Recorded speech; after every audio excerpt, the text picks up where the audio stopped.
Chalk talk? I'm going to do a chalk talk. So. All right, I'm gonna talk about some work that's in these two papers. Like all the hard work was done by Nick Barton, Alison Etheridge, Jerome Kelleher, and Amandine Weber back in 2013.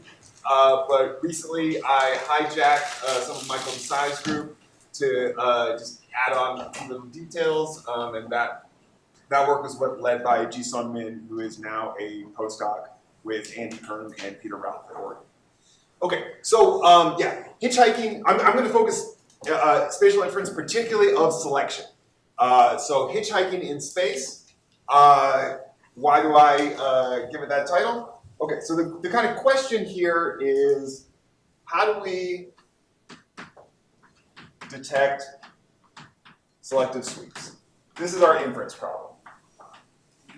We want to know how many selective sweeps have happened in our population of interest, where they are on the genome, etc. Okay, so let's recall what a sweep is. I'm going to go quickly because I figure this audience knows this already. But if we look at the frequency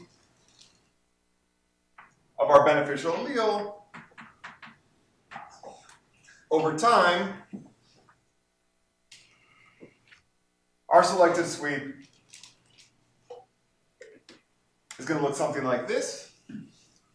Frequency rapidly goes up to 1, and this time over which it rapidly increases is something like the inverse of the selective coefficient driving the sweep. Oh, and yeah, feel free to ask questions during the talk as well.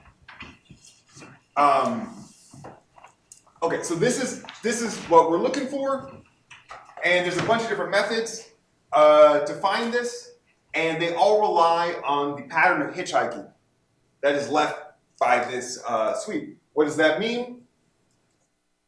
If we look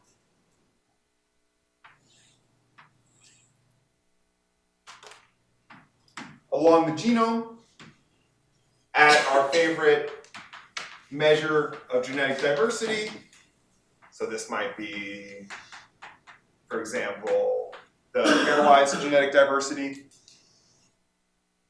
What we hope for is that there's some baseline level, and then whoop, here's where the sweep happened. Way less diversity, because at this site, everybody recently descends from this mutant, or from a small number of individuals who carry the beneficial allele. Okay, so we're looking for this dip in diversity on the genome. Here's the site under selection. And roughly speaking, intuitively, this width is saying, okay, in map units, how far away do you have to be to escape from the sweep, to not be hit by the sweep? Well, you have about time 1 over s, so you better recombine at rate s to get away. So this width is about s in Morgans. And then this residual diversity here can come from different sources, but a few different interpretations depending on the details, depending on what diversity statistic you're using. This might be something like the number of starting haplotypes.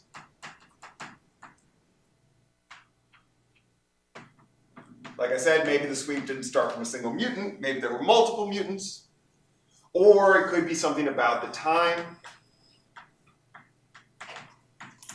that's elapsed since the sweep happened. Maybe actually all diversity was erased, but now it's recovered due to new mutations.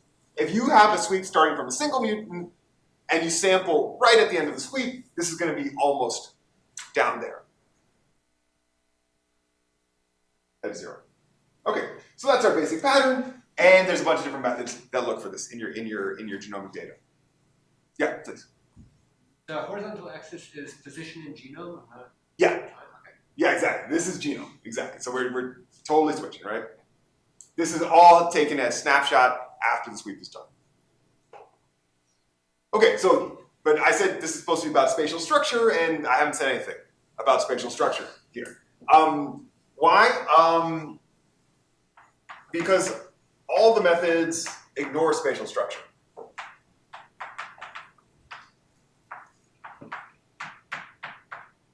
Is that okay? You know, I mean, on the one hand, like real populations are spatially structured. You know, individuals live in different places, and they don't all meet each other every generation.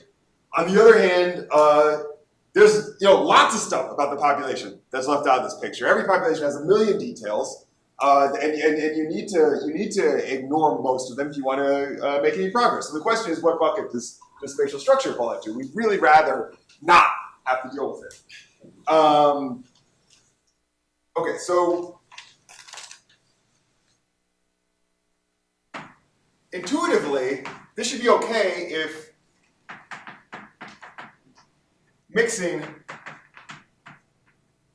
spatial mixing is rapid.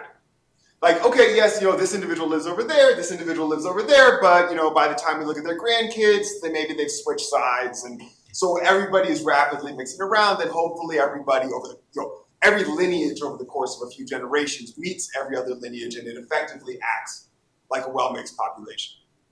Okay, so kind of the classic way to look at this question would be a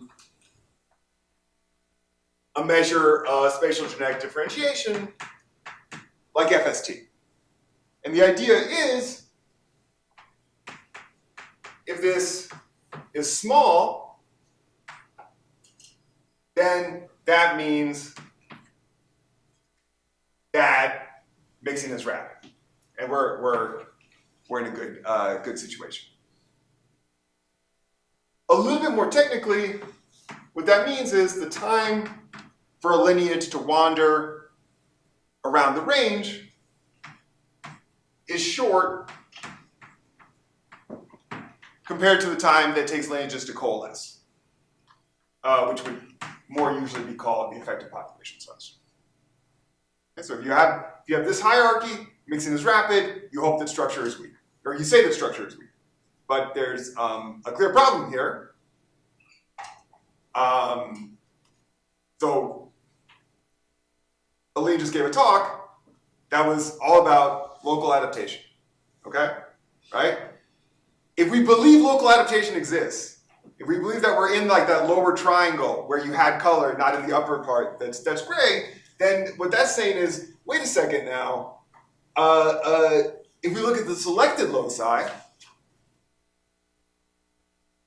this kind of argument doesn't necessarily hold. In other words, here for this particular question, we don't care about the neutral coalescence time, NE. That's not the relevant time scale for our sweep. Instead, it's a much shorter time scale. Maybe I'll call this T selection, which necessarily is much smaller than NE if we're talking about a sweep. I'll just rewrite this in a way that is more familiar. If we're talking about a sweep, NES better be big. In other words, our sweep time better be rapid compared to the coalescence time. So maybe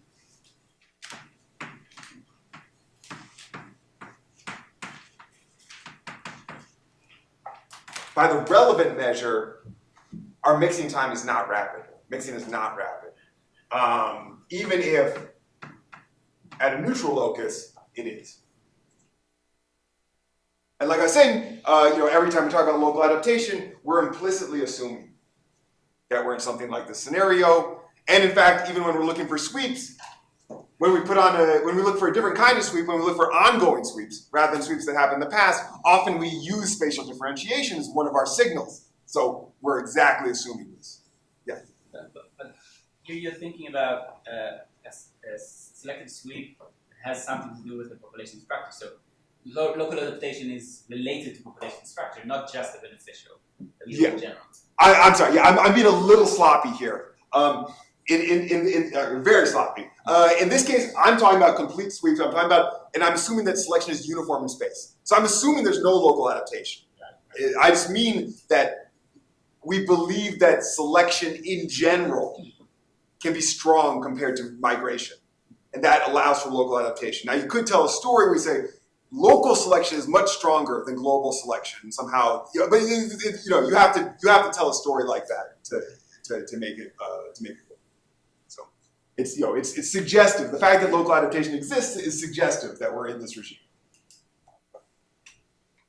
Okay, good. All right. So then, what does that mean? That means, we cannot just assume that it's okay to ignore space and that we'll get decent predictions.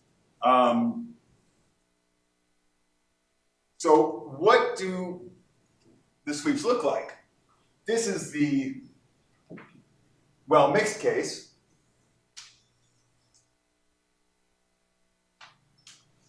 What does the spatial case look like? Let me do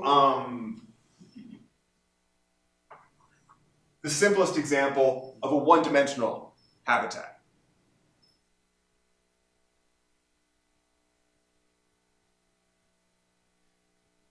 It's much slower and a totally different pattern. Where does this come from? If we look at a snapshot of the sweep, now as it proceeds through space, and it's 1D, so I can just draw space as one axis.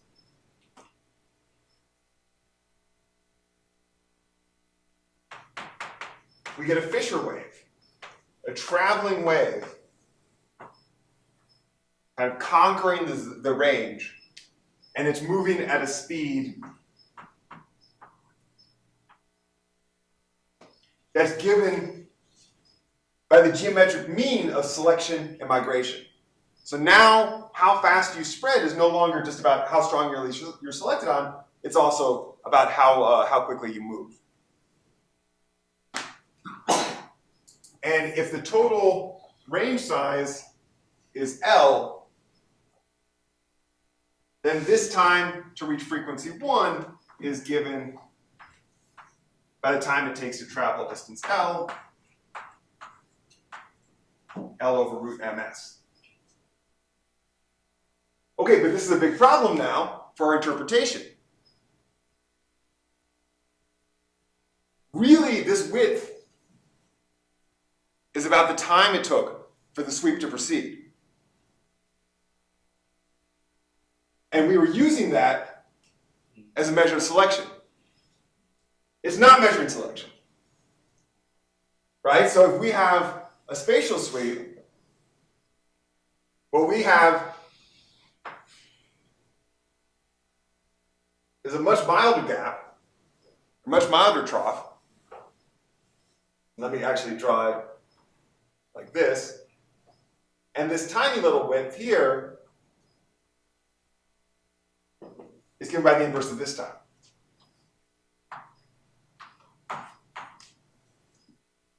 So selection matters for the width, but mostly it's actually the spatial structure that we're measuring.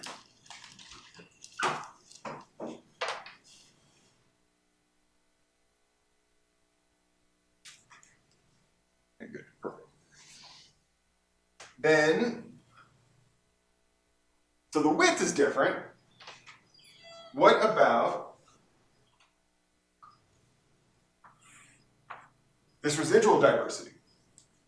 Yeah, I just ask a question about the spatial sampling of the sample. Like, are you assuming you're kind of sampling uniformly across space? Because I guess even in the spatial case, if you have enough density that you can sample all the individuals very close to one another, they're essentially all X. Like, would you see the deeper sweep at any one local location, but if you sample globally, then you see the spatial effect that you're talking about? Ooh, yeah, great question. So it's about how are we actually sampling individuals in space? We didn't need to specify for a well-mixed population. So here, yeah, I'm assuming that you're sampling uniformly, but it actually doesn't matter. Because I'm thinking that we're in this regime. We've got our our kind of global neutral spatial structure is pretty uniformly distributed. So what do we have in this situation? Like, the sweep rolls through the population pretty rapidly. Then we wait a reasonable amount of time, and then we go in and sample, right? Usually you aren't lucky enough to sample right after a sweep happens. Okay, what happened in that waiting time? Well, now the mixing kicked in, because mixing is fairly rapid on the neutral scale. So everything got mixed up. The genetic diversity is basically uniform. There's no signature spatial structure. You'd never guess that the spatial structure was actually strong on this short time scale that was relevant for the sweep. So there's no spatial patterns. There's only the echo of the spatial patterns that existed during the sweep. It's kind of insidious, right? You think that your well-mixed models are working great, but they're not. Great question. Okay. Okay, so then there's this question, okay, what about this remaining diversity? And I should be mindful of the time. Okay, good. Well, let's think about where that diversity might come from. Let's say you have a recombination event that occurs during the sweep, right? It brings in a new allele. That's your kind of classic source of diversity. In the well-mixed case, that all has to happen extremely early.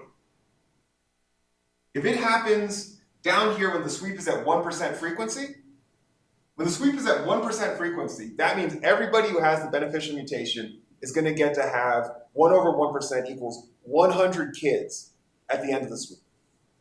So even if it happens down here, it's only going to get blown up by a factor of 100. So anything that happens later, anything that happens by the time the sweep is at frequency 1/2, is not going to hitchhike at all.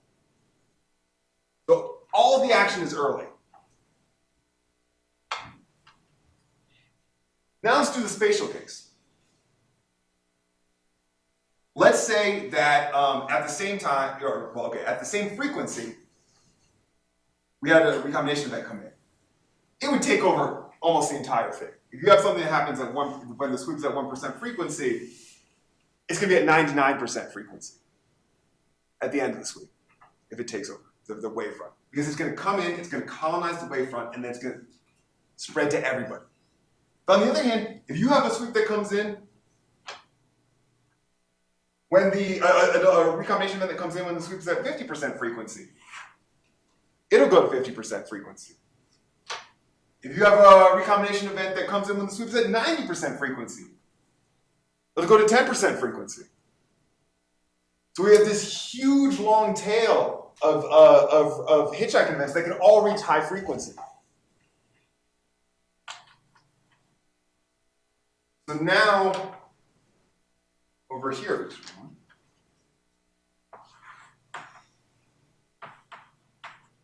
this is probably, this remaining diversity is probably a long tail.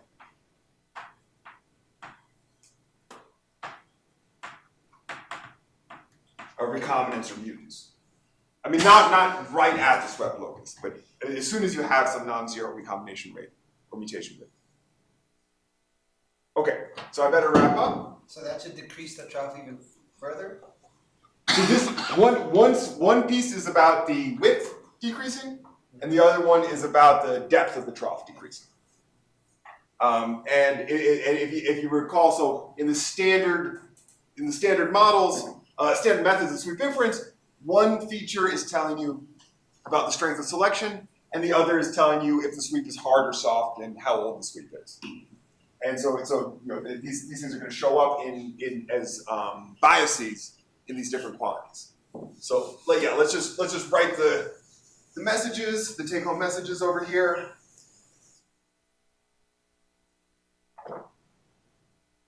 So one is that sweeps are much more sensitive to space than the neutral variation is. And then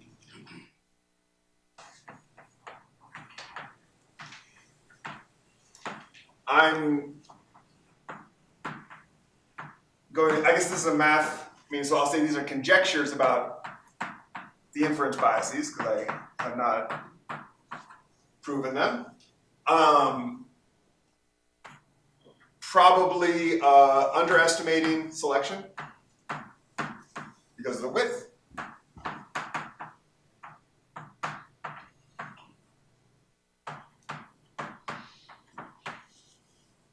And probably overestimating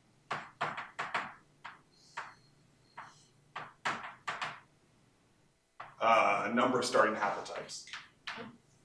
So the softness.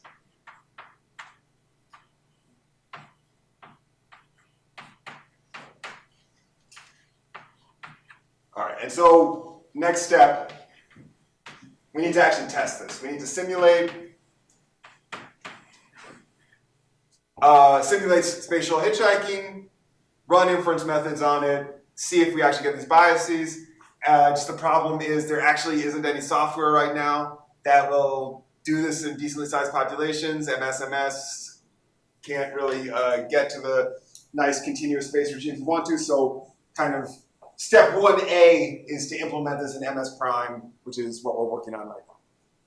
Oh, I was just going to say, you're overestimating the amount of standing diversity in the suite, the softness in the suite. Yeah. But also potentially overestimating the time since the suite, right? So yeah, also the age, also yeah. It looks like a really old suite, but it's really a relatively new suite in the structured population. Or is there a way I feel like there's a way to pull those two apart. You can pull it. You're exactly right. Yes. By just writing like one thing for diversity here, I'm being very sloppy. By looking at different diversity statistics, you can differentiate those. And what I think the particular mistake you're going to make is really the number of haplotypes, not the age. I think you can get the age pretty well. Maybe two quick questions.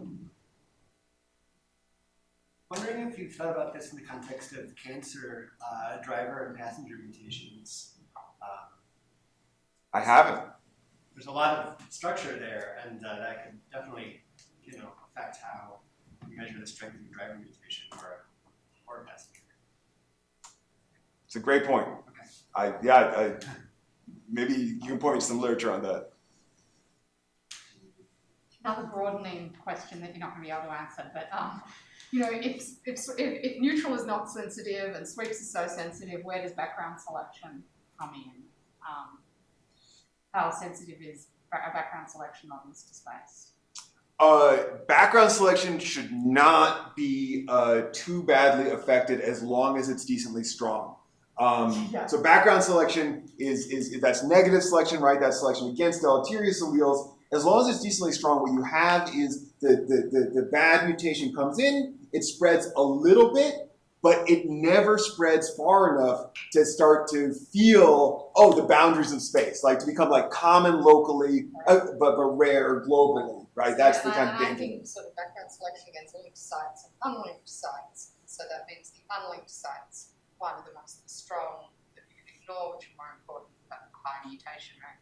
But the highly linked site, that's usually the smallest that matters. So that might still matter. That might still matter. Okay, yeah. That's a great question. Yeah, which I think of as, it's more important in some species than others. But. Yeah, I think you're right, and I think but I don't think we know the answer for the weekly whatever the weak selection Hill-Robertson regime. Yeah. All right, thank you. Thank you.